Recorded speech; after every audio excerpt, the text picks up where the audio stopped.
Do you hear me, Gary? Yeah, hi.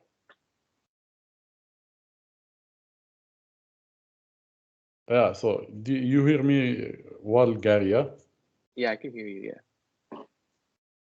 Okay. Sorry, Jordan, it's not from our side because most of the others that can hear me correctly, so it seems from your side. Gary, go ahead, give us an introduction about you and what. So this is my first year at UFE, Okay. and I just wanted to learn like the basics of programming because I wanted to get a career in computer science. I wanted to major in it. So I'm just starting off. I don't have too much knowledge in this field yet, so I'm just wanting to learn more about it. Perfect. So you are in the BS program or you are in diploma program? Which program you are? I think I should be. I'm not sure actually, if I be honest. Okay. So, but why you choose to be? You are in CIS, yeah? So in computer information school, yeah? Yeah. So why you choose this? You like programming, or you think you like programming? Yeah, Since I you actually doesn't know. I took a class in high school, but they didn't really teach us how to program. So I like what we learned. So I just wanted to go on with that. I see. Perfect. Yeah. Liam. Liam? Do you hear us, Liam? Hello? Yeah, hello, Liam. How are you today? Good, and you? Perfect. You hear me well, yeah? Yeah, I can hear you. Okay. Go ahead, give us an introduction about yourself and what you expect from this course. So I'm a first year at UFE. I'm going for my Bachelor's of Science in Computer Programming, which is why I'm here. I'm sort of just expecting to learn the basics and just trying to figure out computer programming or learning to program the basics. Yeah. Yeah, this course, as I have already said, will help you teach the basics, but yeah, it helps also about how to make a logical thinking, because now programming, we have one of our colleagues now in the course is from the math department. So math department, they have to take some programming course because programming means something under logical thinking category. So this course will give us the basics of programming, and in the same way, it had helped us to have the logical thinking needed whenever you want to create a software that will help you lately in advanced programming courses. Zash, I don't know if I'm saying correctly. Yeah, it's Zach. Yeah, Zach. Okay, go ahead, Zach. Yeah, so I'm a first year at UFE. I'm in the engineering transfer program, and I couldn't get into the other programming course, so I was told this one is just as good as the other one. So that's why I'm here, and I'm hopefully at the end I want to become a software engineer. Okay. Why you want to be a software engineer? I've always just liked using computers and working with computers and stuff, and I've found programming and coding interesting. So, have you already tried any programming before? Yeah, and I did a little bit in high school.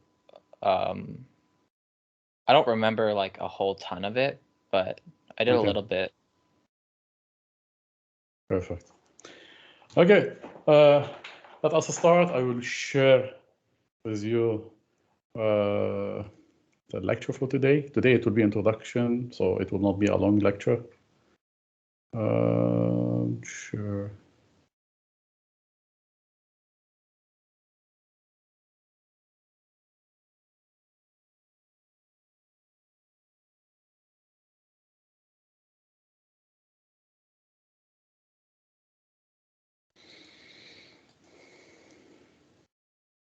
You can see my screen?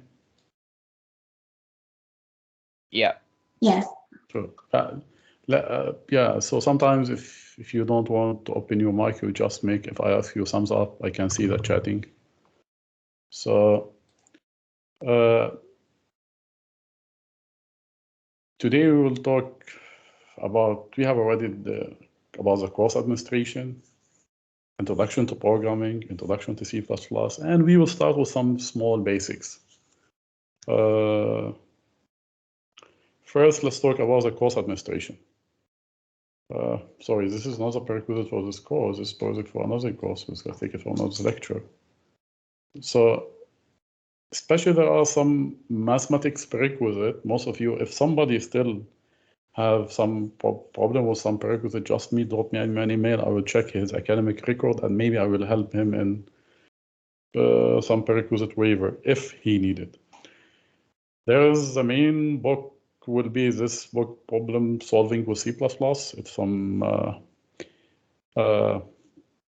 I think this book is very good one. However, we will use another additional online resources. I don't think you have to buy the book because the lecture notes, they are more than sufficient. And there are many online resources that you can reach, like W3 School or whatever, another resources you can find. So you can go ahead and get the book, but it is not required. So the lecture note will be a good reference for you, plus different online resources. I think the grading schema, it's put here. I will add, you see, the final will be 30. Here the assignment including project, so will be 70. If you see that, I will not ask you about the midterm, I will not ask you about quizzes. Why I do this? Because we are pure online. So I believe that giving different mini project or having one project with the assignment, so the 70% will be the assignment including project. So this will be better to evaluate your knowledge in the course. So I will give you individual assignment. All assignment will be published in the Blackboard. So keep your eyes on the Blackboard. We will not use the Microsoft Team for assignment, just Microsoft Team, we will use it for the live session. And as you see that the live session, they are not required for the attendance because according to the university, whenever there is a course or an OLO teaching mode, which means that asynchronous online, so students, they are not required to attend any classes.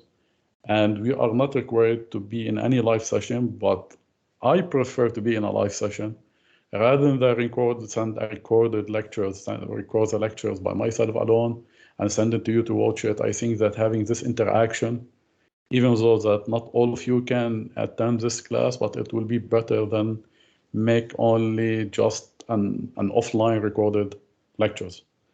So we will have a weekly online session. We will book ourselves for 2 hours. Maybe it will take less, but we will book ourselves for 2 hours. And all the session will be recorded and shared with you. The teaching philosophy is that we are going to follow up the interactive learning, which means that I will ask you different questions. I maybe will also some of you will have a little bit experience in programming, will benefit from each other. So I will not be your instructor, as I've already said. I will be your coach, and we work as a team. So concerning office hour, the office hour we will have. My office is in Chilliwack campus. So on Monday and Friday, you can come to my office without any appointment afternoon. Or I have also a virtual office appointment for people who are not living in Chilliwack, or maybe we have some colleagues that they are outside Canada. So they can join us using virtual office hour. The virtual, online office hour will be via Zoom. I have already published the Zoom links. Have you checked the Blackboard for this? Anyone just give me a thumbs up.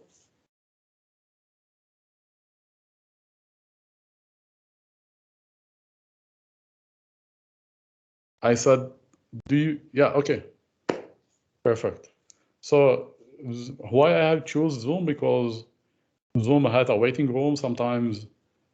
Because this is an office hour, we will have students from different sections. So if you may join and you haven't booked an appointment and you haven't joined, so you will be in the waiting room, which means that there are another student in the office hour now. So but try your best. Just drop me an email if you want to join the office hour to give you a free slot time in order not to wait for a long time in the waiting room via Zoom.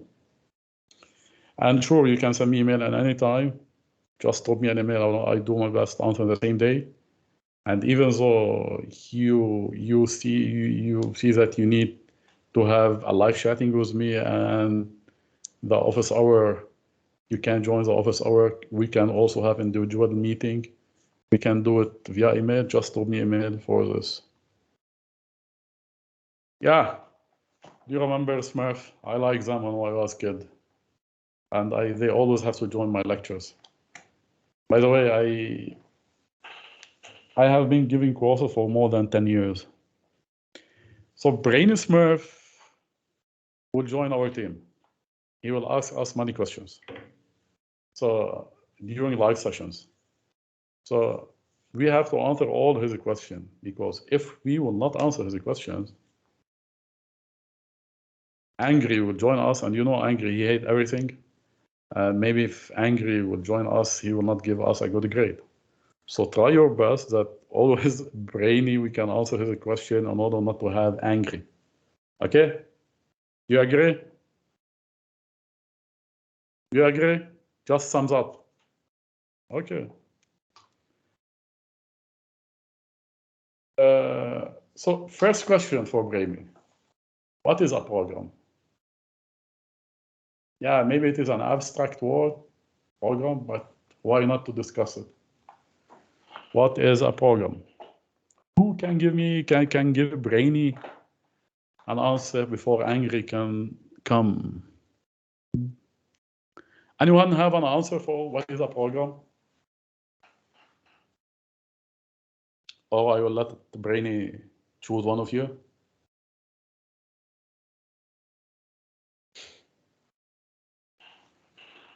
A set of instructions to complete a task. Perfect.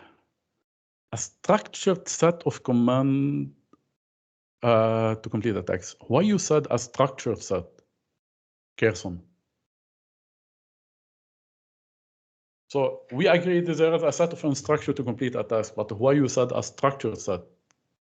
I don't know if you can use Mike Kerson. If not, you can just type for this.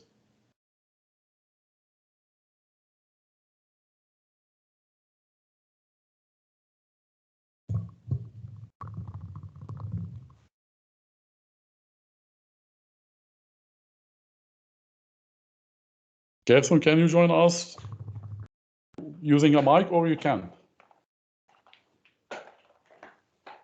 Just say yes or no. Or write yes or no. Your mic is not working. It's okay.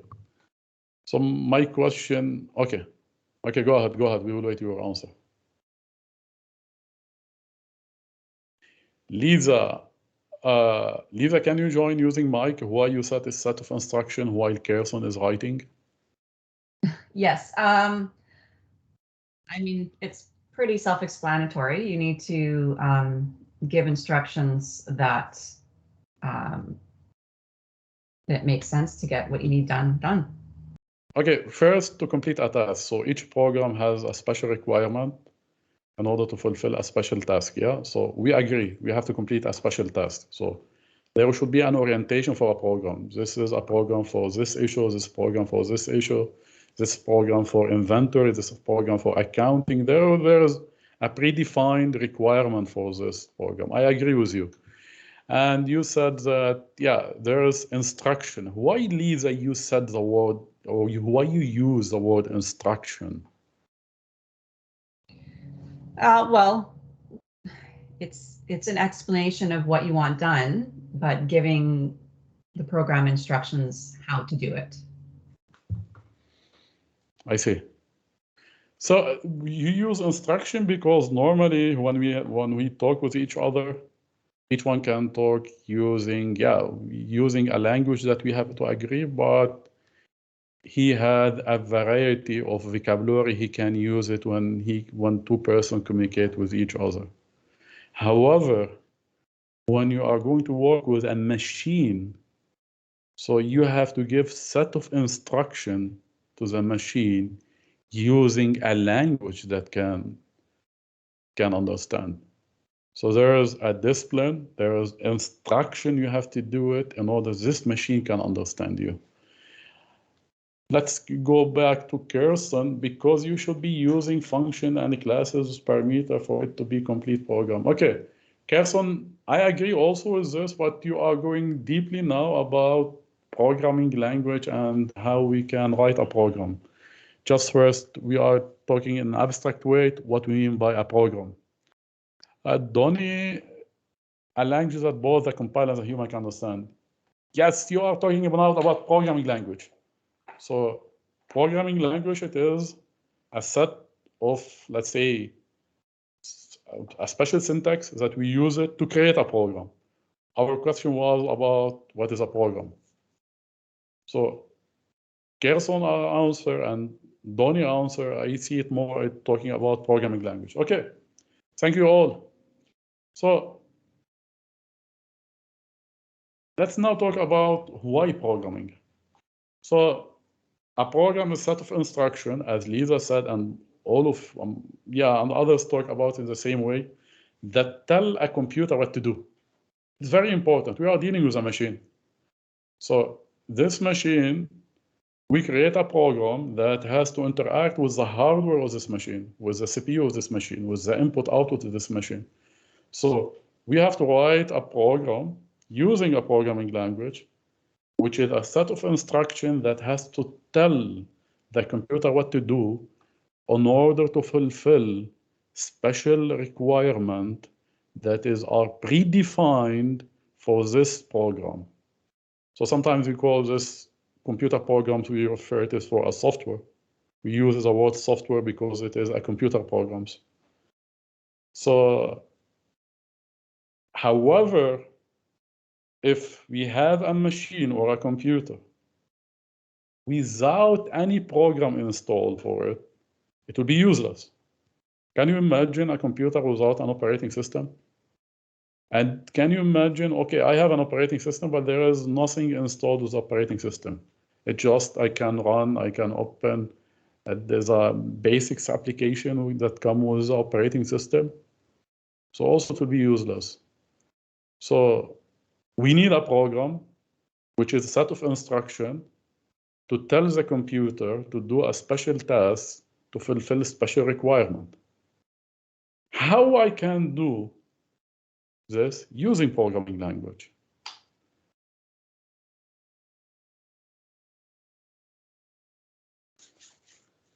So for us, as a software engineer, as a computer scientist, we can see programming not as a science only. Me, I can see it not only as a science. I can see it as an art and a science. When I said, okay, most of the people said, okay, computer programming is a science. Some people will say it is under math science. Because when we lately, 20, 30 years ago, there was nothing named computer science department. It was under it was under math department. So, however, it is an art because if you want to be a good programmer, you should be creative. And you are a problem solver. This is an art. Creativity and problem solving, it is an art. It is a science, yeah. Because now if I said this a person, it is an artist, which means this person can, let's say he is a painter, he paint what he can imagine. Sometimes we can't understand what he has why he has painted this, because it is about some emotions or some image in his mind. So because he's so creative, he can see something in his mind and then he's going to make this, draw this pic or whatever it is. But this is an art.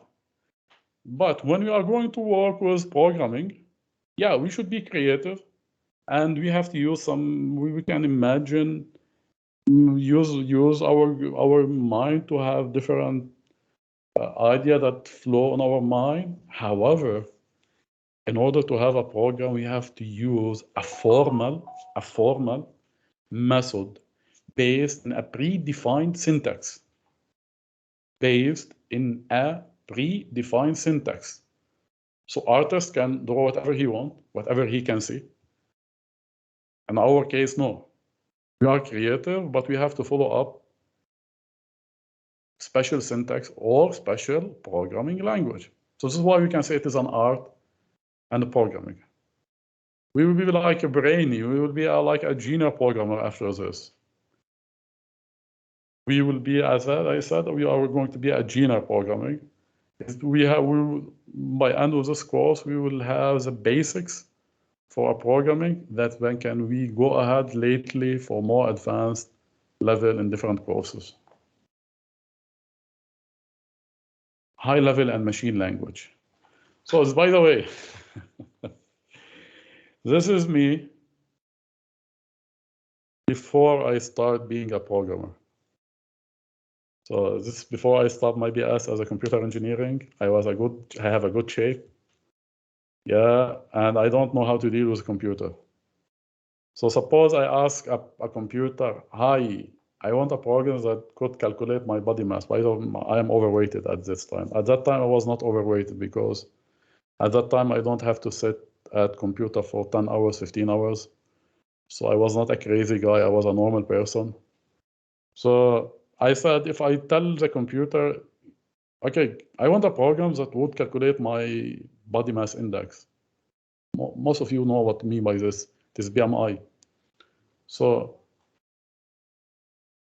the computer said, okay, what do you want? He will not understand because he doesn't have a program that does this. And however, in my case, after learning different language, here, I think when I finished my master, I was overweighted, as you say. I gained 15 kilo or something like this at that time or more. So at what time, if I want to say, okay, I will not deal with a computer in a way, I said a computer, I want to write a BMI app. I don't want the result, sure, for that time, because I will be very upset. I'm still upset from my weight. So in this case, I have to go to write a program and use a compiler. And in this case, the computer can understand, because there is a compiler between me and him. He can understand what I'm writing here.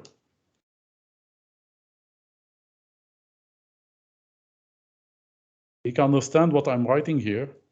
And the compiler will send a machine code for the computer who will return a result as a machine code. Then it should be visualized also for you. So this is we name it high level language. This is we name it machine language. And the compiler will translate the high level language to machine language. Why we need this? Because suppose that two persons talking with each other using different language. One can understand English and the other one but doesn't understand French. The other one understands French but doesn't understand English. So they will never can communicate with each other. They need a translator between them who can understand both languages. This is a compiler. The compiler is a translator. Can understand high-level language, programming language, and can translate it to a machine language that the computer can understand. Why we didn't go to write a machine language as a human being? Because this machine language, it's so far from our daily life language that we can know how to deal with it. It will be very tough in this case, like the assembly language that we'll talk about it later. So the assembly language, so high-level language, we will have now tens or maybe hundreds of high-level language, C++, Java, Visual Basic, C#, Python, PHP, they are web programming, but they are more scripting language like Perl is an old language. So these all high-level programming language, they are designed to be easy for us as a human being, but we always need a compiler to translate to a machine language in order the computer can understand this. So do you think that a compiler is related to a special programming language? Each programming language has a compiler, or you will have, let's say, a global or generic compiler? Donnie, can you give us a question? Can you give us an answer? Donnie, are you here? Seems Donnie not here. So who can answer me this? I will repeat the question. My question is, do you believe that we will have a generic compiler, or let's say global one, that can work for different programming language, or each programming language, it should have its own compiler? Different compiler for every language. So yeah, this is correct. So each programming language, it has its own compiler. And if you are going to work with this programming language, you should have, I can show you lately, you should have an editor plus a compiler. The same as what the examples that we talked about concerning when two persons, they talk different languages and they need a translator. So if one speaks French and the other one speaks English, they need a translator who can translate from French to English and English from French. They will not need a translator who can translate from English to German, German to English. So each programming language, it has its own compiler, because this compiler should understand the high-level syntax and translate it to the machine language. All the machine language is related to the machine. So you will have machine, your compiler should know if you are going to work with, let's say, a Macintosh one, you should have a compiler for C++ that is compatible with the Macintosh one. If you want to work with Windows operating with an IBM one, so you have to have a compiler that for C++ that works with Windows and IBM one, whatever it is. So the compiler should know how to deal with the hardware, because it has to translate to the machine language that the hardware can know this, and should it be compiler that oriented to a special programming language in this case.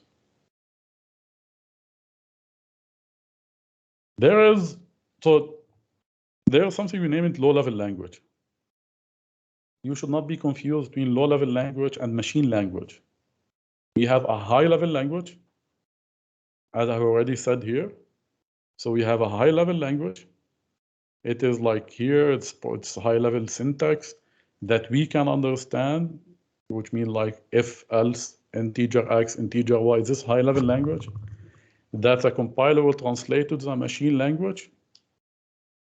And you can write also low-level language, but we don't use it when we create a software. It can be used for a special, maybe for special hardware sometimes. You will have a hardware that we name it assembly language. Assembly language is be like this, add X, Y, Z. So like here, Brainy and us, we can't understand this. But using an assembler, we name it assembly language. Using an assembler, not a compiler. Using an assembler can translate this low-level language to a machine language. Either low-level language or high-level language, both should be translated to machine language. So whenever we have a low-level language, there should be an assembler for this. Whenever we have a high-level language, should be a compiler for this. The compiler and the assembler will translate it to a machine language. So sometimes, like this, add X, Y, Z. Let's talk now about X, Y, Z here. It's more about, let's talk about the memory level, which might mean that the value found in X and Y is stored in the result in Z. And sometimes we use some word shift, unshift. So you work in the memory level. This assembly language, you can use it when you have to deal with special devices.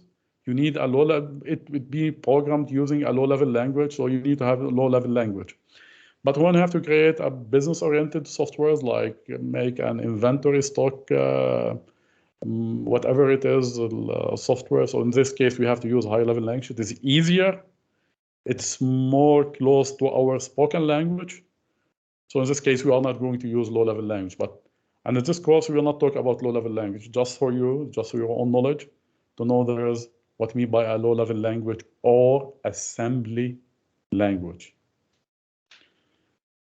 So returning to compiler, so we will have a C++ program or whatever it is, the programming language, and then you should have, it is a must to have a compiler. Sorry, so you can't have an editor without having a compiler. I mean editor that where you are going to write your code without having a compiler. You have to install an editor and a compiler. So normally they come as a one package. Whenever you install any editor, there are an open source editor or Microsoft editor like Microsoft Visual Basics or open source editor like Eclipse, NetBeans. There are all editors. So, but normally they will have an add-ons, different compilers for different programming language. So you will have a compiler. So we'll translate for object code. And then maybe sometimes your code is based on another code. Let's say on another code, which means that suppose that you are code using a predefined library. Library? What do you mean by library in this case in programming? Anyone know? Some people hear that they have to work with programming language. When I said I have to use a predefined library, what I mean? Do anyone have already heard about this word before?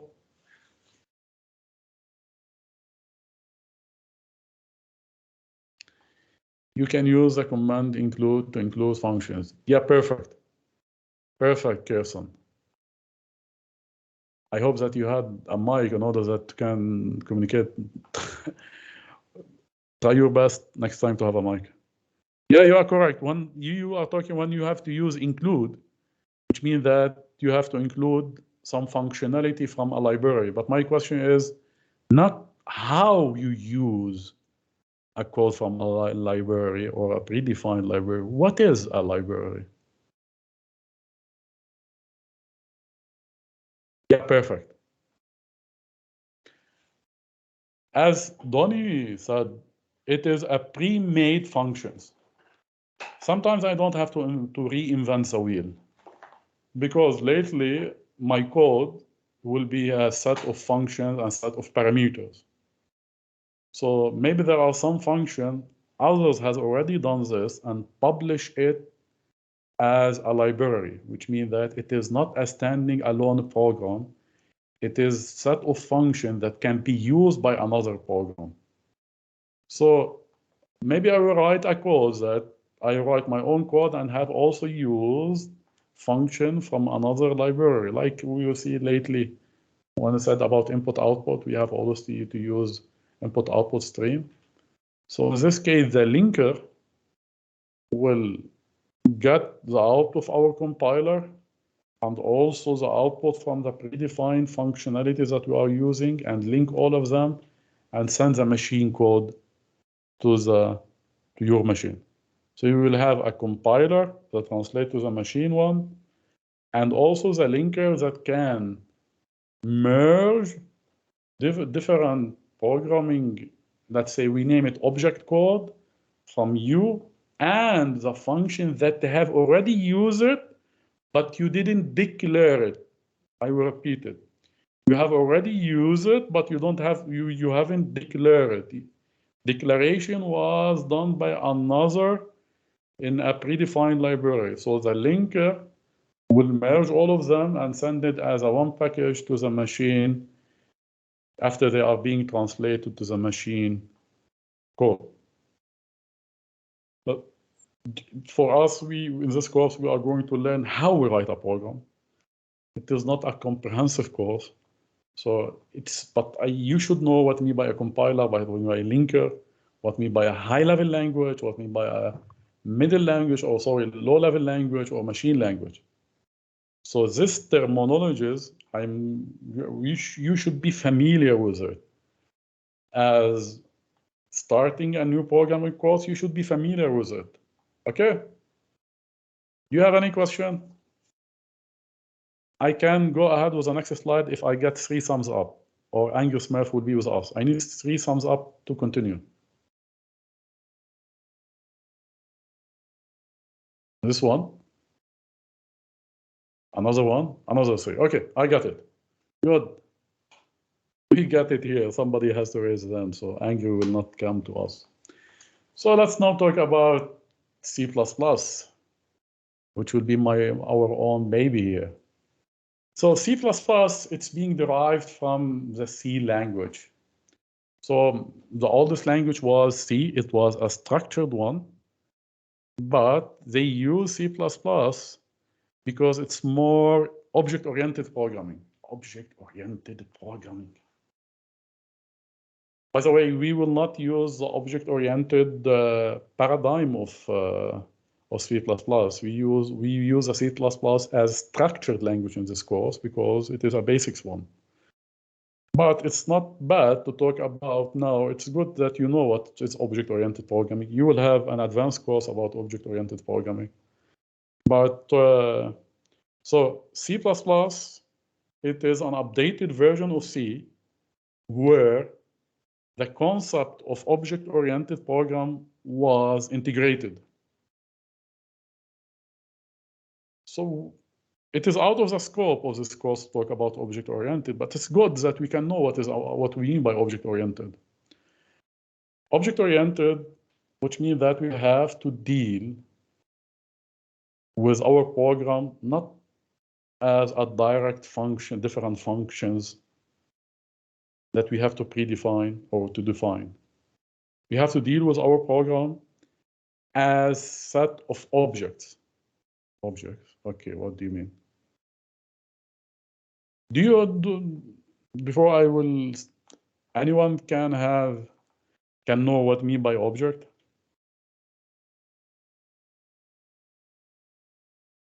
Object class. It's out of the scope of the course, but you should know about it. It's good to know about it. 1, 2, 3, 4, 5. IDK for sure, but not an object created for a class night. Kirsten, perfect. Yeah, let's give an example. Kirsten, you are a very technical guy. You always give us a technical examples. Yeah, but I needed to have the concept behind of this. I'm not talking about how we can make an object-oriented programming. What is the concept of object-oriented? We are all human beings. Me, you, we are all a human being. So if I will ask any one of you, define what is a human being. It is not a philosophy, but define what is a human being. So you said, okay, human being is something. It is an abstract. Okay. That can talk, walk, laugh, eat, has a weight, has a lens. So it is an abstract concept that has set of functions and parameters. This is a class. Me, I am an object from this class. You are an object from this class. What do you mean an object? So the object in this case would be an instance of a class. An instance of a class. When I said an instance, which means we all have the same functionality and the same parameters, but we have different values for this. We all have 3 dimensions. So, but some of us will have a length 1.5 meter, some will have 1.7, some will have 1.8, but all we have a length. So in the class, we will define what parameters have. However, we can generate 100 of instances of this class. We name it object. So the object will inherit all the parameters and the functionality of the class. However, we will have different values. This is why we will have different skin colors. We will have, not all we have the same skin color, for example, but there is no human being without a skin. So all human beings have a skin. This is an abstract class, but different object will have different color for the skin. So, okay, this is what has to do with the programming. So if you have an object-oriented programming, when you are going to start write your own program, you have to define what all the classes you have, and then you will have different objects from these classes. For example, you are doing a project for a restaurant. So you're going to define different classes that about the users that are using the software, or the system classes you will have it. And when you write your program, you will define different objects, and then you see how this interaction will be done between different objects in the class. Again, this story is only for you. It is not written here in the lectures. It's out of the scope of this course. But it's very nice to know about it, what we mean by object-oriented programming.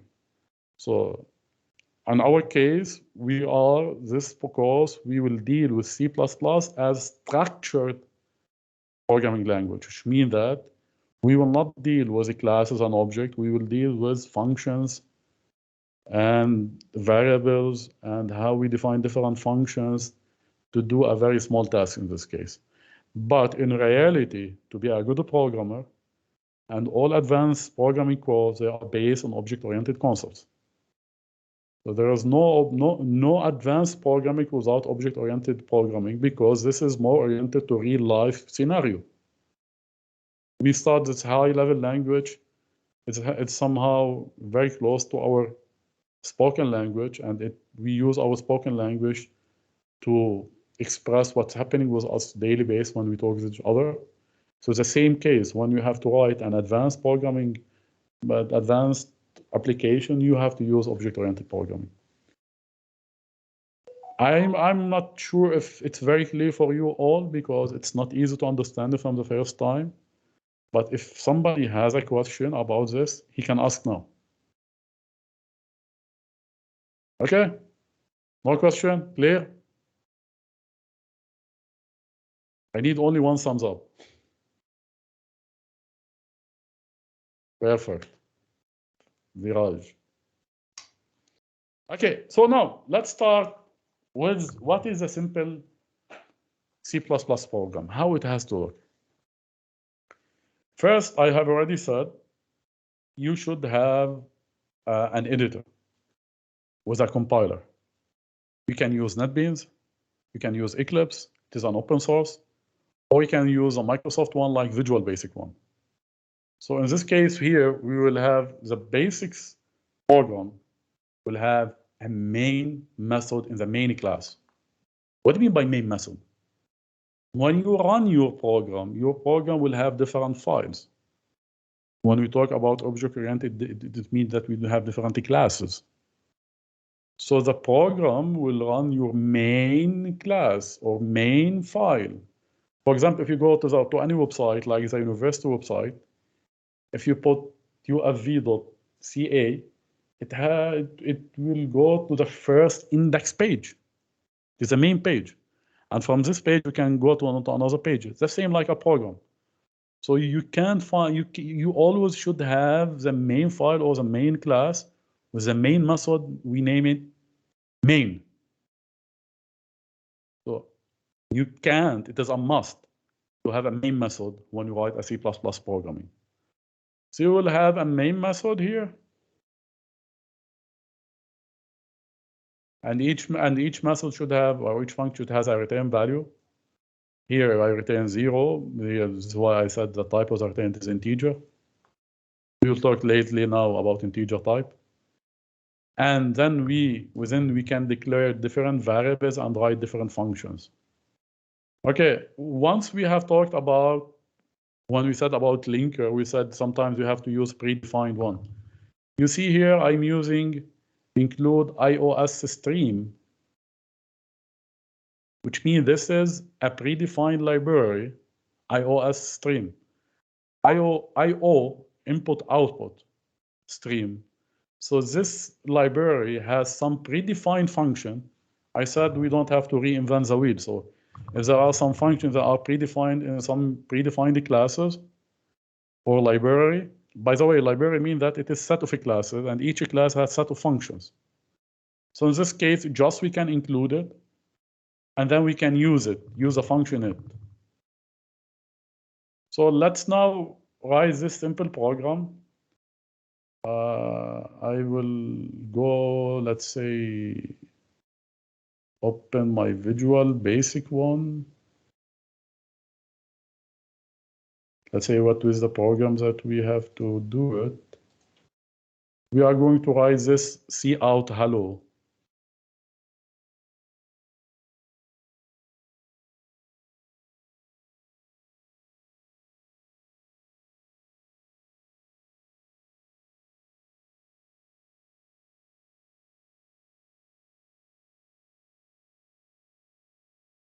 Just I'm opening my Visual Basic.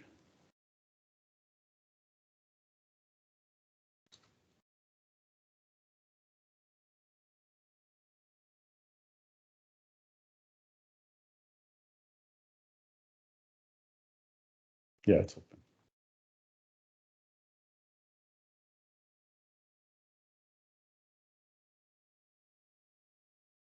You can see it.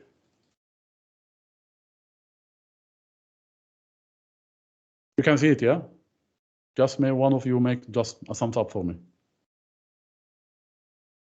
Perfect. So now I said you can use this. I will not ask you to use a predefined one.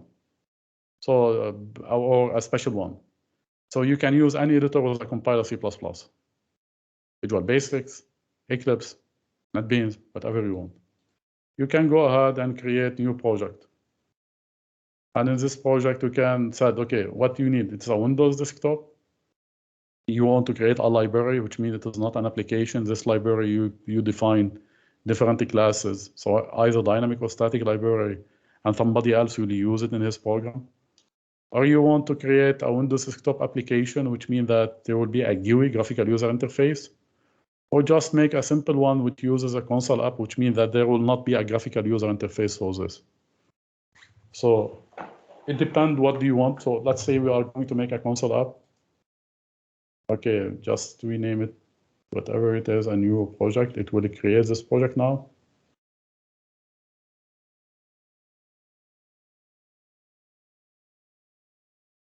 Here, it's used as stdout because it doesn't mean if you run this.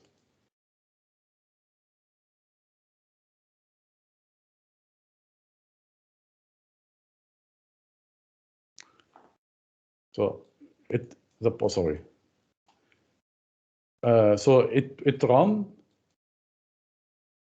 cout, which means make hello world. Here, it means I make a shortcut. I didn't make the include stdout, but you can do this, or this is more advanced to write it, or you just use like this here. You can put here, you include and using namespace. In this case, you don't have to write it like this. Both can work.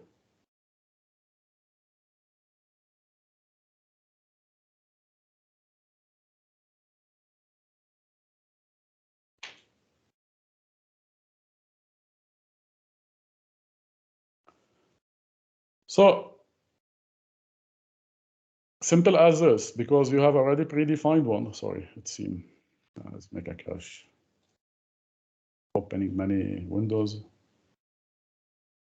So I write it include IR stream using namespace std. It must to have a main. If it doesn't have a main method, it will return a fatal error. So here cout hello world. Cout, which means print out to the console, this one. Print out this text message, whatever it is. We will use cout cn. Cn, we will get an input from the user from the console, or we print out there. But normally we have to write a graphical user interface. As any program you see it, you have buttons and you have text field and you have lists, whatever it is. But now still we are taking ABC today, so we will use a console now. So because we are ABCD, as if we are today going to the kindergarten and we learn the alphabet, we are going to learn the kids how to write the alphabet. We are writing the alphabet for the syntax C++. So anybody have any question about how we can create a new project and how we can run it? By the way, I made here, you can see here, when I said here, debug, you can start debugging or without debugging. By debug, you have a run mode and you have debug mode. Debug mode, which means that sometimes when I'm developing a project, I will do it in debug mode. In debug mode, which means I can make a watcher.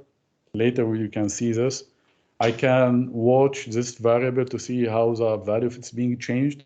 Because when I get an error, I have to make a debugging to see why we have this error. Later, when we will have more advanced applications during this, I can teach you more how we can make a debug to get where's the error. Because sometimes you will be upset, okay, oh, why, what's up? Why it is not working? You should know, you should have a debugging strategy, how you debug your code to know. Where should I find my SQL? Just you can download it from the internet, Lisa. And I think, because now we have a 365 project at university, I'm quite sure that using your email, you will have a license. You will have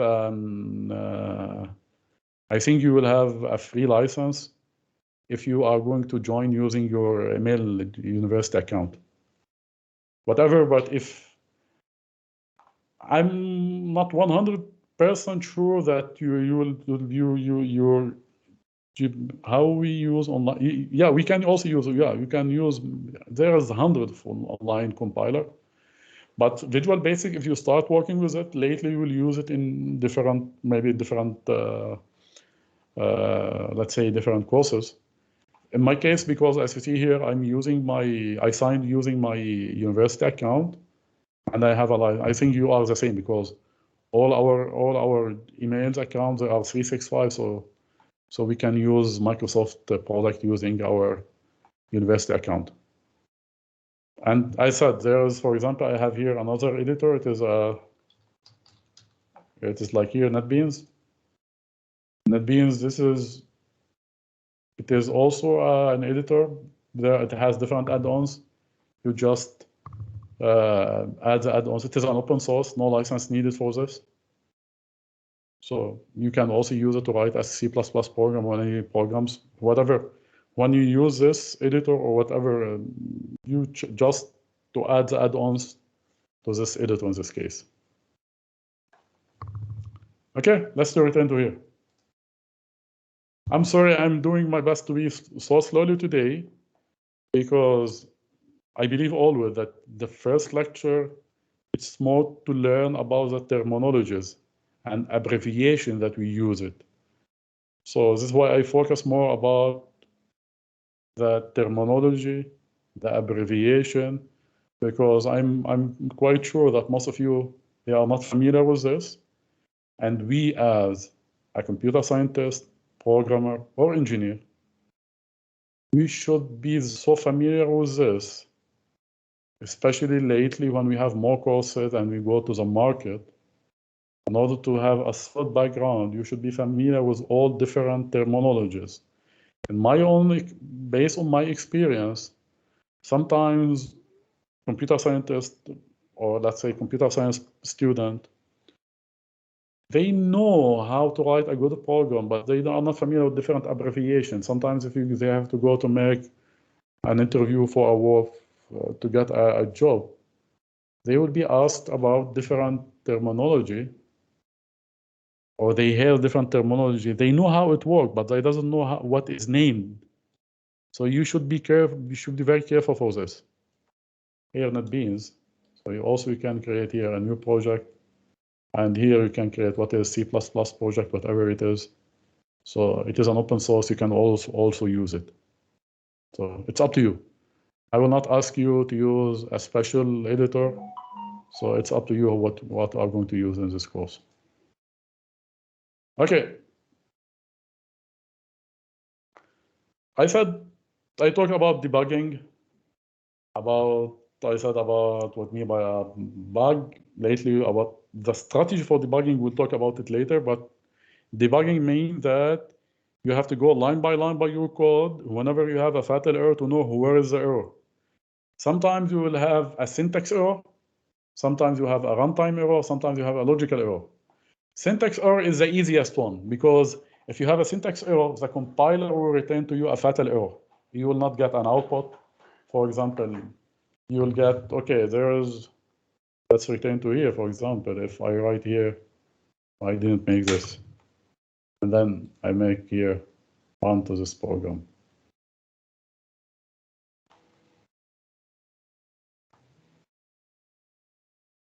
Sure, let's close it. You see, there are build error. Would you like to continue and run the last successful one? Which means that the compiler will tell me that you have an error because which means that whenever each statement should be ended by a semicolon.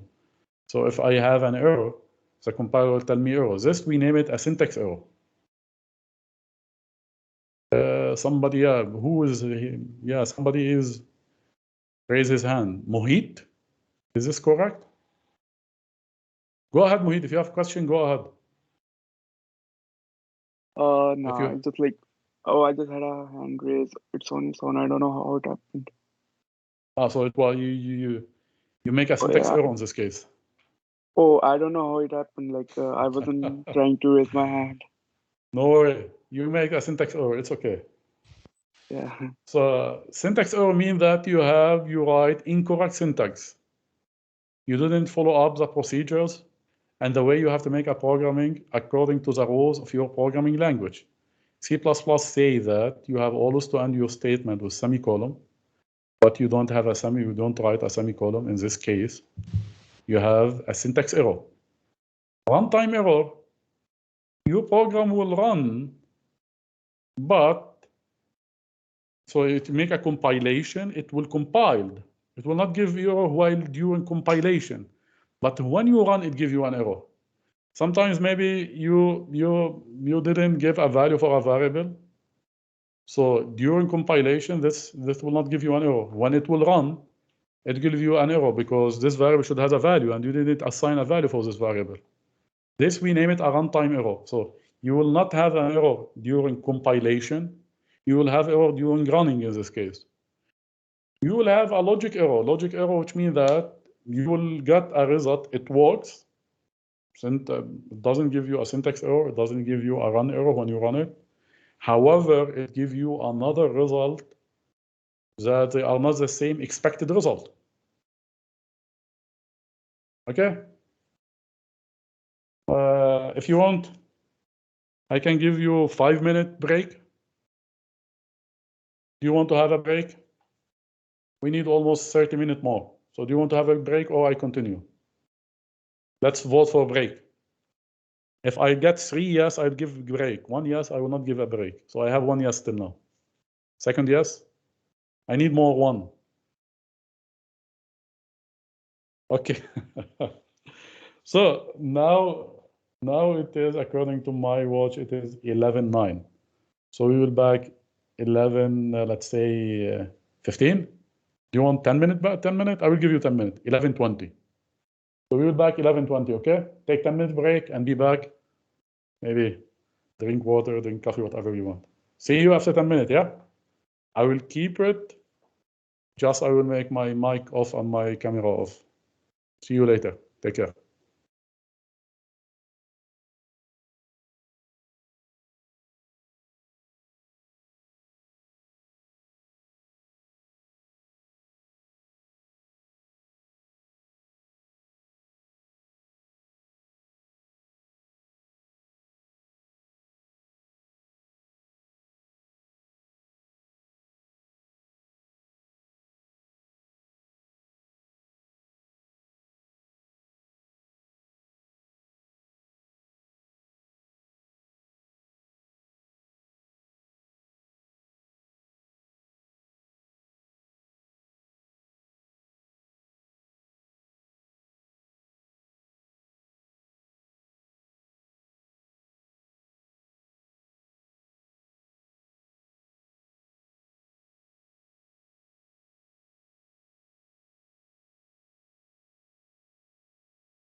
Hi, all again.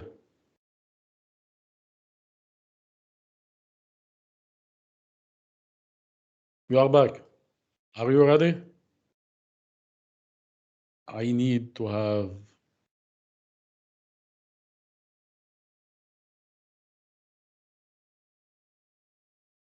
yes, so I need to have minimum 5 thumbs up. I said Zach 1, so I need more 4. Go ahead, I need more 4. Yeah, Jordan 1, Lisa 1. Yeah, Liam 1. Yeah, Viraj 1. Okay, perfect. I will share again my screen.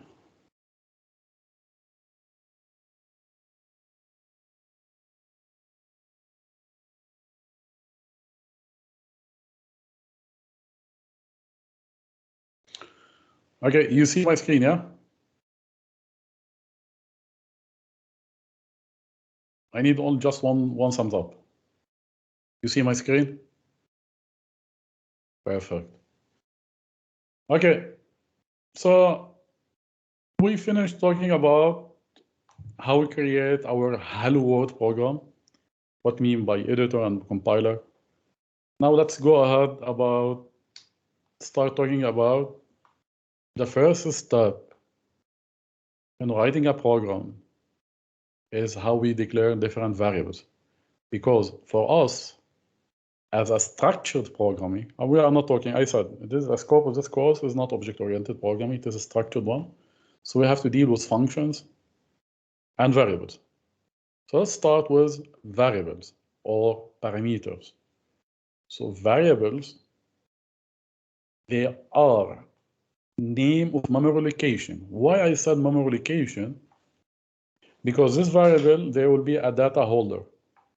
They are going to hold data. So if they have to hold data, so data should be saved in a place. So it will be in the memory in this case. We are not talking about database system. We are not talking about permanent memory. We are talking about temporal memory. So the variable, they have to take part from the memory. So I can declare. There are 2 words, declare, assign. Declare, assign. I can declare different variables that I needed, and I can assign different values for the declared variable. So here, I declared a variable, I name it sum. Here in C++, not like other scripting language, for example, in PHP or another scripting, or today, many people talk about the scripting language. So in scripting language, we don't have to declare the type because the variable will take any type based in the input or the assigned value. However, in C++ and Java, you have to when you declare a variable, you have to give a name and you have to give a type. And when you declare a variable with a specific type, you have always to put data based on the declared type. So when you said it is int sum, which means that I declare a variable, I name it sum, and this variable now will be stored in the memory. It has a memory space, and the expected value will be integer that be later is going to save in this variable. Sure, there is another variables I have already here, and make this as this addition within this function that I have. So variables, there are names of a memory location, names. So I have to give a name, and I have to declare a type for this. And when I make a declaration for a variable, I can make a declaration within the same scope. So if I'm going to use a variable here in this function, I can declare it in any place in here in this function. Doesn't mean that I have to declare it immediately prior to usage. No, I can declare it here, and then after many statements, I can use it. So, but it should be in the same scope that I'm working in it, my function scope in this case. So I can immediately prior to use or as a beginning, it doesn't matter. as I have already said, each variable should have a type name, like double, integer. It describes the type of the value that lately I have to assign it to this variable. So now let's talk about different basics types that we have. Now today we'll talk about the basics type we will have. We will have integer or long and long int. They are the same. So int will be almost int or short int. It will be almost int or long int will be 4 byte. Short int will be 2 byte. You told me, okay, so let's always do it an int or a long int. Don't use short int. What do you think? We can't do this. We should take care that one of the most important characteristics of any software or any program or any application is efficiency. And in order to be an efficient,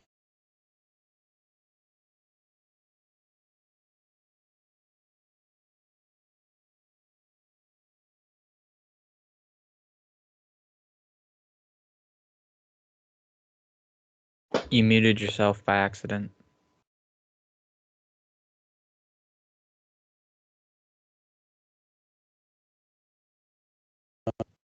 I'm sorry, yeah. Okay, thank you, that.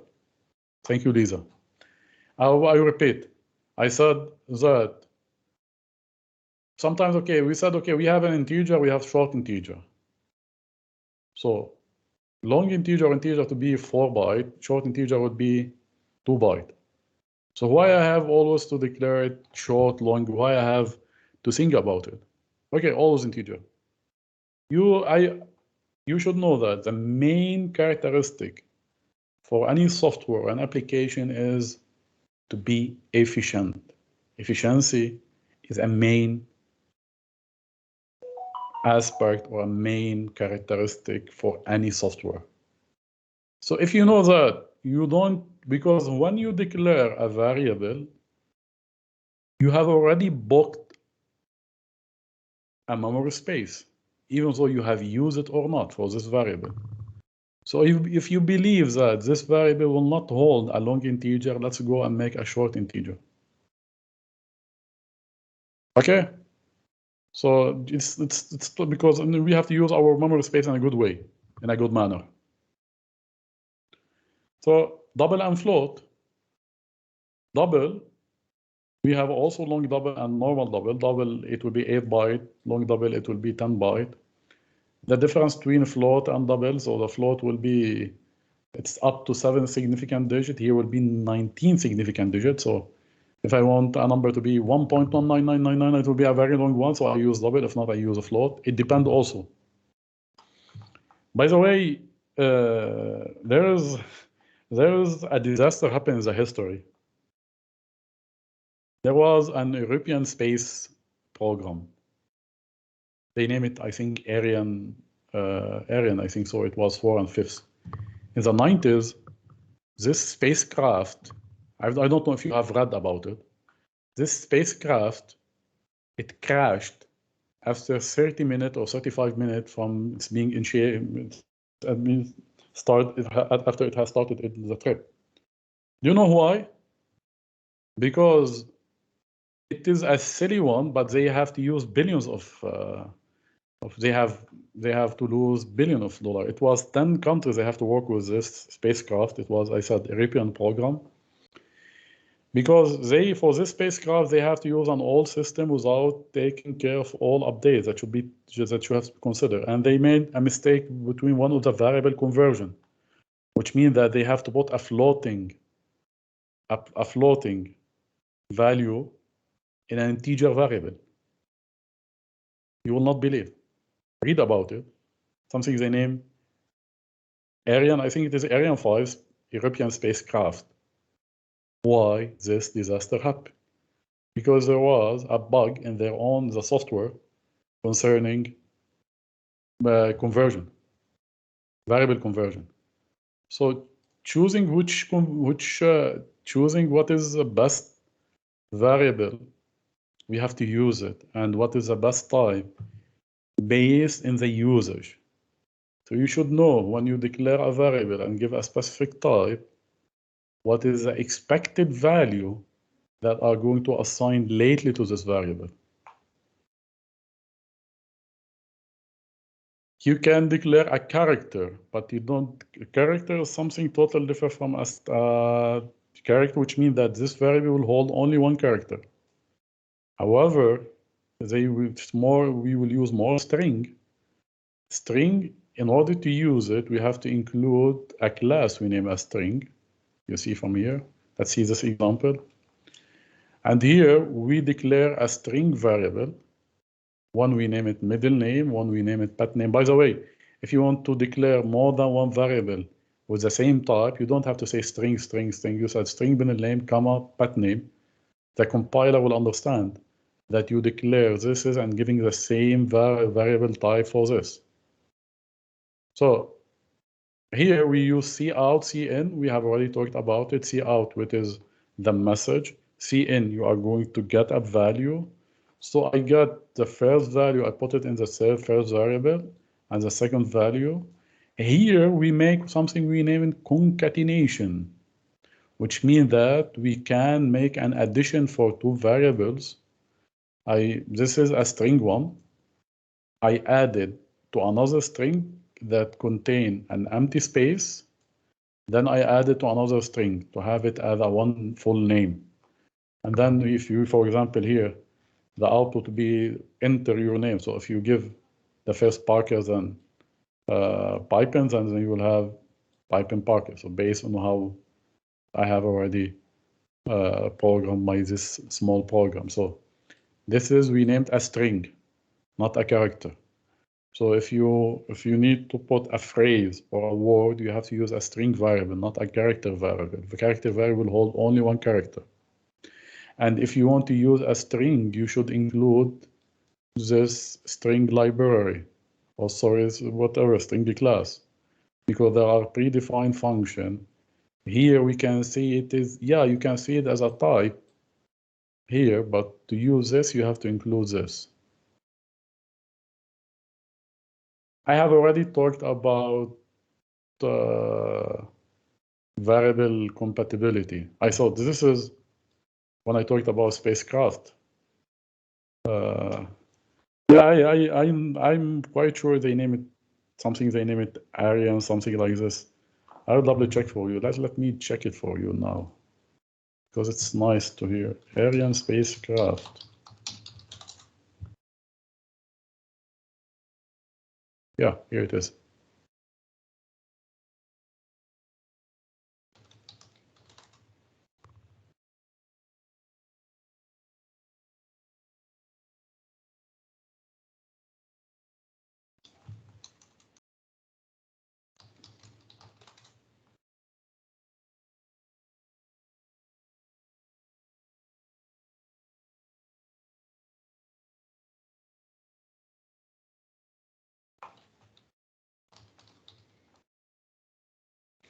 You see here, this is what I told you, that the RM5, you see the greater, because what's caused was data conversion from 64 floating point to 64 side integer.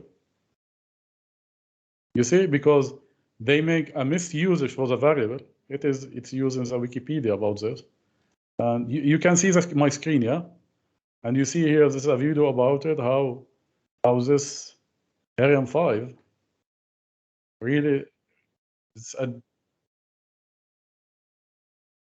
just for you, you can see how this happens, that it crashed. Yeah, they named this video, the code that explode a rocket. So this code is because of variable conversion. You can watch later this video, but this is really, it was a real example. We all at that time we heard about it, because they make a miscompatibility between, there was incompatible data storage between the declared variable and the data that was sent to this variable within the code. Now we have this disaster. 10-year work was done as a dust. So Again, with operator, we will have different operator, which means that if you want to make addition for the same variable, in this case, if you have a count plus 2, so you can make, rather than write it like this, you can make a shorthand and write like this, count plus equal to. This means this. The same for multiplication. Rather than writing the whole statement like this, you can write it like this. The same for division, the same for reminder. So you don't have to make a reminder like this, just reminder like this. Reminder, this means the same like this. Both are the same. But this is here shortest. This is shorter comparing to this. Okay. Verini is here. Hi, team. Fill in the blanks. Go ahead. I will give you 1 minute, and I need solution for this. So, yeah, wait. Kirsten. Don't tell us. We still have 30 minutes.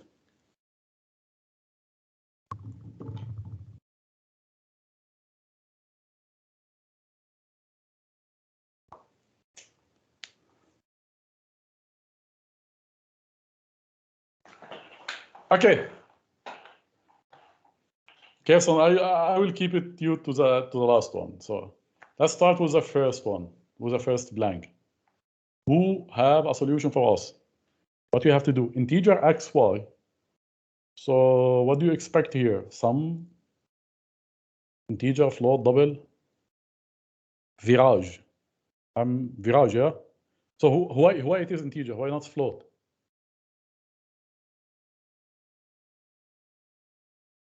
Yeah, it's correct. It's integer. Yeah, correct. It's integer.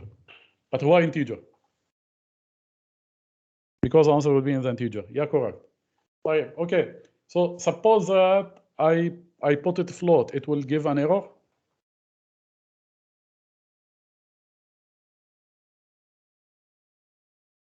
Or a double?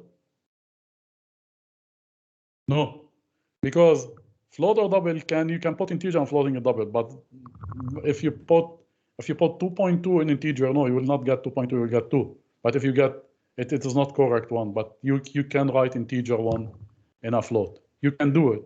But okay, it will not give an error, it will not give a mistake, because I am putting an integer value in a float or a double one. So it can. I'm not putting a float or a double in integer. This cannot be. However, if I do this, is this 100% correct? And what is the disadvantage in this case?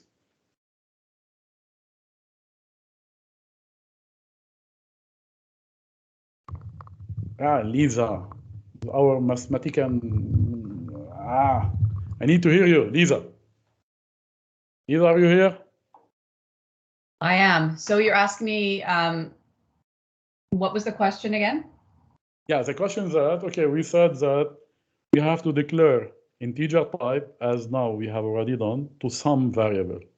Mm-hmm. We said if we put double or float, it also worked. It was not incorrect, and the compiler will not give us an error, because you can put an integer value in a double or float. So it is 2, you can put it in a double.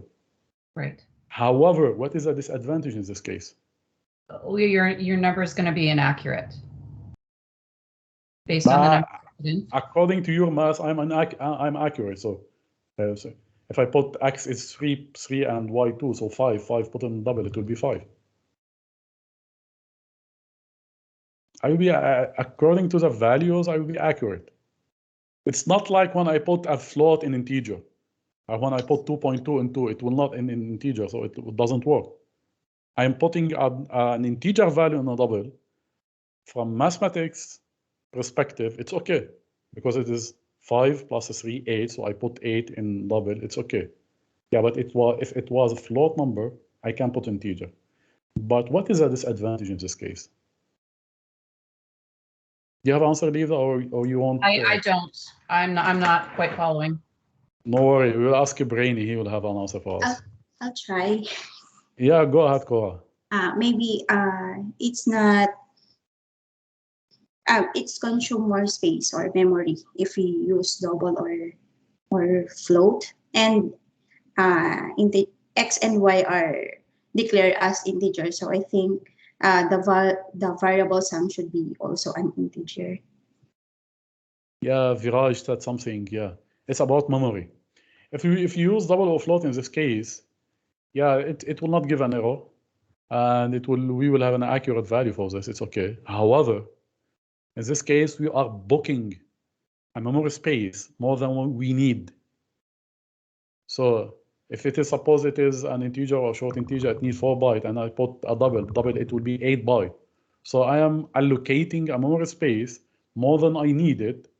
In this case, it is a misusage for the memory space in this case. So it will not give an error. I will have the same values. However, there is a disadvantage. I'm using a memory space in this case. Yeah, but suppose that Carson, I'm using a double in this case. Yeah, the float and the integer will be the same space. Yeah, you are correct. But if I use a short integer, or if I use a double in this case, double, it will be 8 bytes, sorry. So in this case, I'm using a memory space more than I needed. So now again, so what will be the next blank? Who will give me an answer? Yeah, go ahead, Tim. Yeah, see out. You are Viraj correct. So I need somebody else than Viraj now to give me the third one.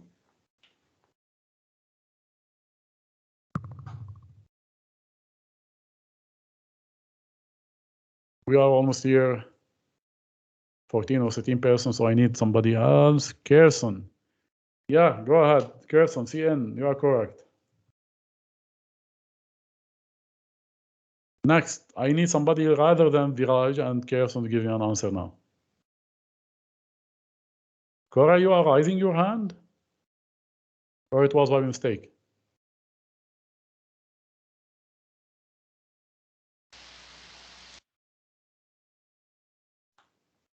Cora? I'm pronouncing your name the correct way? Cora? Cora Medina. Yeah, I don't know. Maybe you read by mistake. So who else has a solution for this?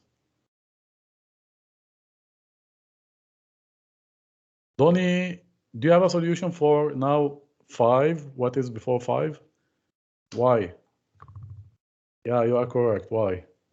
So because we have already to give, because we here using cin, so the inputs that the user will put it, we will put it in x. So we have already give a value for x.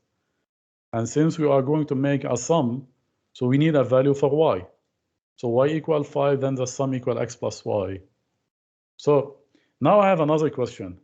Suppose that I don't have this line. I am going to have a syntax or whatever it is, error during compilation before I run it, which means that if I make a debug now this code without y, do I will have an error for this? Viraj said no. I said no. Viraj, I will say my question again. Suppose now you don't have this. So you give a value for x, however, and then you make some x plus y. Are we going to have a trouble with this? Do you will have an error for this? Yes, no. So Viraj said no. Who agree with Viraj? Maybe he's correct. Who agree with?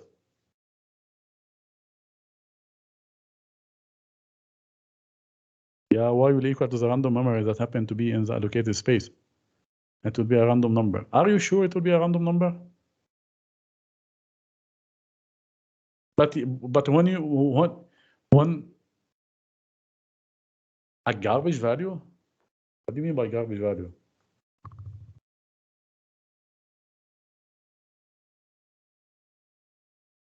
This is a garbage value?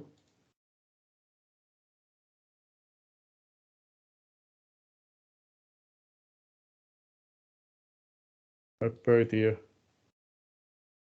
Random number? Y is equal to 0? Do you all agree on this?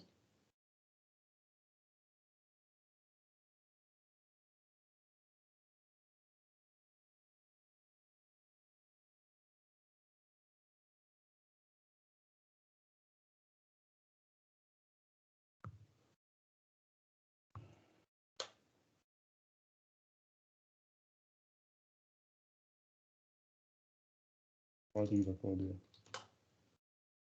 Cn y equals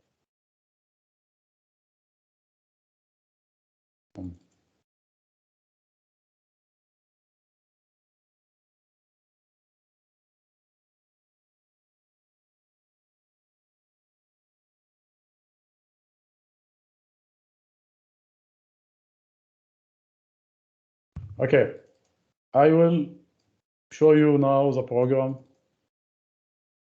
Let me many of Windows is open, and sometimes I write the program here. So let me show you here. It's very important. It's very important. I believe that you have to understand more what you're talking about, scope of a program or whatever it is. So let's get this console here. So I write it here the same like here, an integer x, y. I declare it sum. C out, type a number. C in, I will take the number y equal 5, sum x, y, then it have to put. So now if I will run it again, let me run again. So if I run it again and type a number, which means that this would be C out here, type a number, it will be 5. So 5 plus 5, it will be 10. Okay. Now if I take about y, it will have an error or not. You said not. I don't agree with you. I will discuss it now. You see, let's see what will happen. You see, we have a build error. So it doesn't work.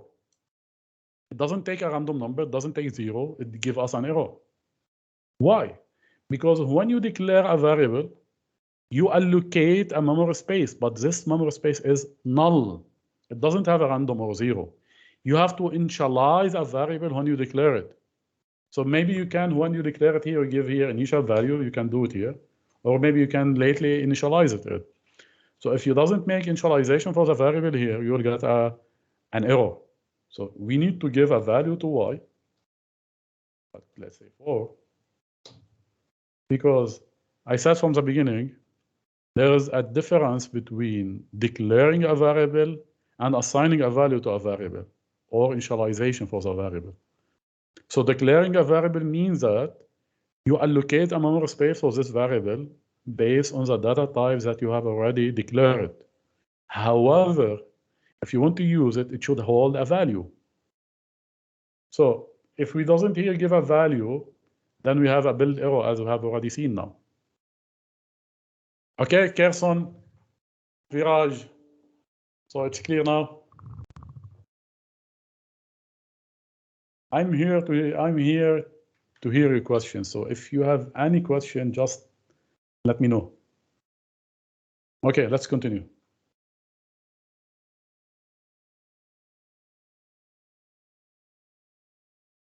Now, this is the last part we talked about it today, about simple flow of control, which means that now we know how we create our own project. Now we know how we can declare different variables. Next step, let's start writing some expressions, which is here the if-else condition. Here, it's like the same when we talk with each other. We said, okay, I said, can I join the class? I said, okay, if you pass this prerequisite, you can. If not, you will not able to join the course.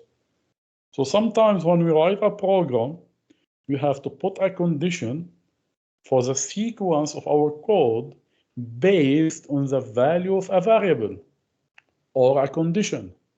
And the condition will be based on different variables. So here in this question here we see that if hours greater than 40, do this, else do this. So now you have to give different value for the variable gross pay, because if he has worked for more than 40 hours, he will get another rate, or it's not the same value, and he worked less than 40, so you will have different value for this variable based on a condition. Hours we have already here. We have already declared the value here. And lately, so based on what we get from the user as a CN hours, we will give a value for gross pay. So if else, if this is how the syntax it is, we will have a Boolean expression, then a statement, else, then a statement.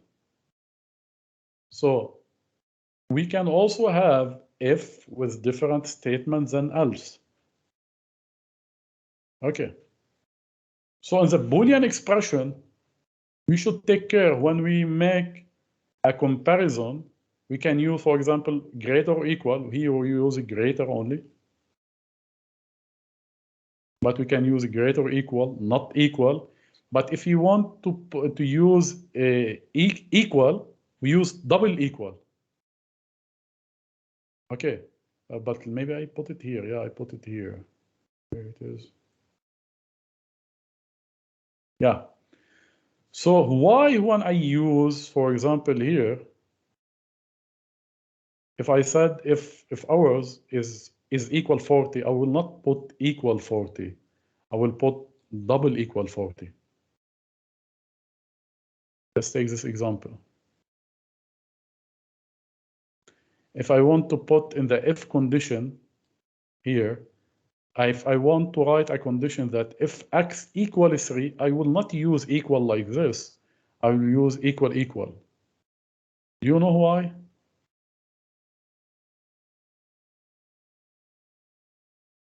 Why I have to use equal equal, not equal?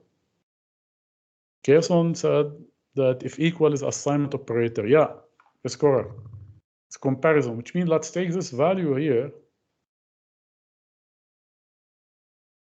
If x equals 3, if x equals 3, which means that here I'm expecting a Boolean output, true or false. Is x equals 3 made the expression? If not, doesn't make the expression. Here this always will be true. Why? Because you are saying put 3 in x. And after you put 3 in x, you ask, is x equals 3? First, the compiler will execute this. Then it will go to execute the if condition. So if you assign 3 to x, and then you will ask the compiler to see the condition, if it is satisfied, it will be always satisfied. Because using one equal, you assign this value to this variable, and then you make a condition asking if this is true, it will be always true because it always is x will have a 3. However, if you want to make a condition, you have to use double equal, which means that is x hold a value equal to 3, or is there is a value equal to 3 is already being saved on x. So take care for here the Boolean expression. When I said the Boolean expression, I'm talking here. You should take care here how you make your expression. Here it was very simple. I said hour greater than 40. So it is greater for do this, else do this. So when we will have to make a comparison. We have two expression, and we want to make that we have two conditions, not only one condition, and we have to satisfy these two conditions. This if-else statement, we have to use and, or, which means that x can equal, is this x equal 1, or y equal x equal y. So in this case, if one of the condition is being satisfied, you can go to the statement. Not, which means here we have to take care of this, not to be confused. Not x less than y, which means that it is true when x not less than y. So you said if condition, if x does not equal y, which means that if x greater or equal to y, you can go the statement after the if. Inequality is the same what we have already said, and then if we have to use more than one condition. Either you have to have and, which means and we have to satisfy these two conditions, or not in this case. But you can't make like this, okay? So either you can do it and, or you can use not in this case. Sorry, you can use and, not to use this. This we have already discussed now. This is a shorthand of else statement. What do you mean by shorthand? Which means that now I can write like this. If time less than 18, time it's already 20. So see out good day. So I expect to have now a good day. Else, good evening. The same statement I can write it in a short way. I can say, okay, time, I declare a variable name string. I said time, I use this with this. Which means if this is, we name it ternary operator. It is a shorthand if else. The compiler will understand you mean that if time less than 18, put this in the result, because when he said we expect the output, the return of this ternary, we have to put it in the result. So put this in the result, else put this in the result. Then we have to see out of result. So this code and this code, they are the same. Rather than using the classical if-else statement, we use a ternary operator using these two symbols. Question mark and double dotted.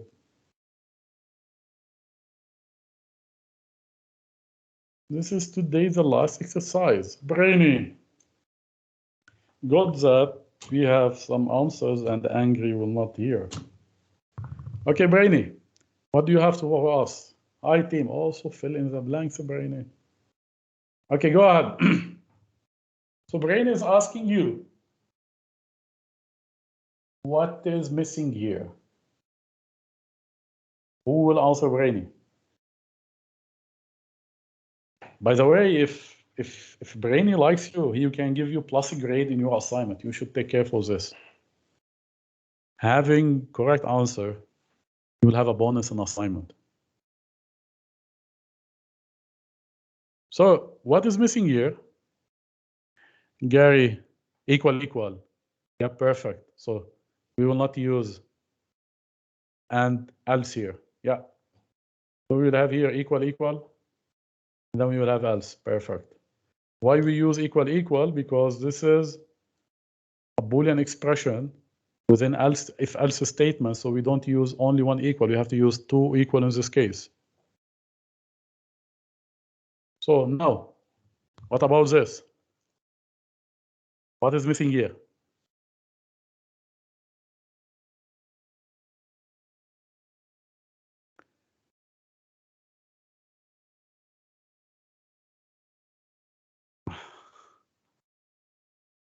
Do anybody have any question for any answer for me? Don't let Angry come now.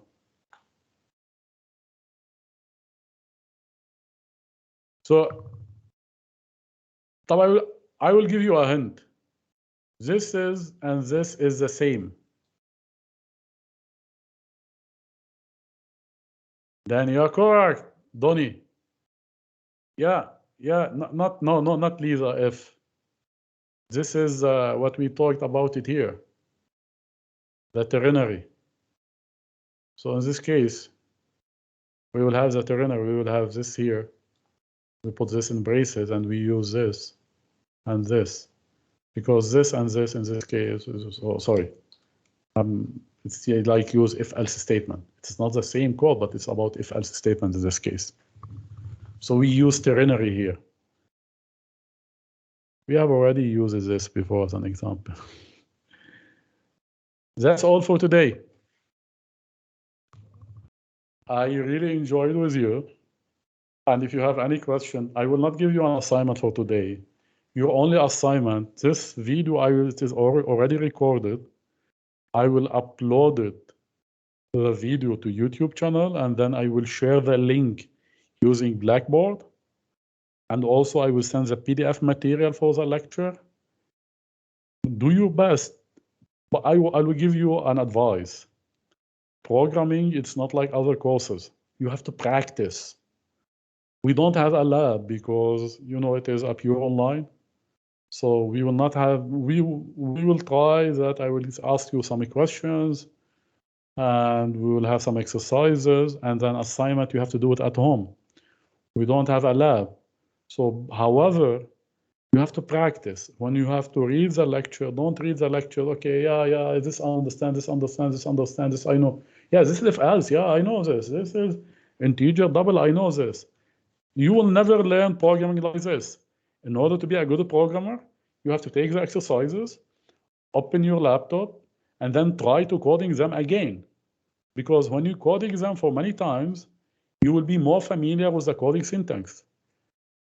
I'm telling you an advice as a coach. Don't deal with programming courses as you deal with other courses. You have to practice the code. Maybe sometimes you see the exercise, oh, I know this. But if I ask you now to write the code, you will not know how to write it because you didn't make so much practice in this. So do your best to practice the code. So I will not give you an assignment, but try your best to read the lecture and to install and prepare the environment, which means that to install an editor with a C++ compiler like the Visual Basic or any other editor, and try to rewrite the code in the exercises. If you have any questions, you can drop me an email, or you can come to my office in the office hour, or you can join us in the Zoom session for the virtual office. Any question? If you don't have any question, I need 5 thumbs up to end the session. 5 thumbs up. 1, 2, 3, 4, 5, 6. I really enjoy it, and I wish we would be a good team, and I'm always here to support you. Have a nice evening. Take care. See you next week. Bye-bye.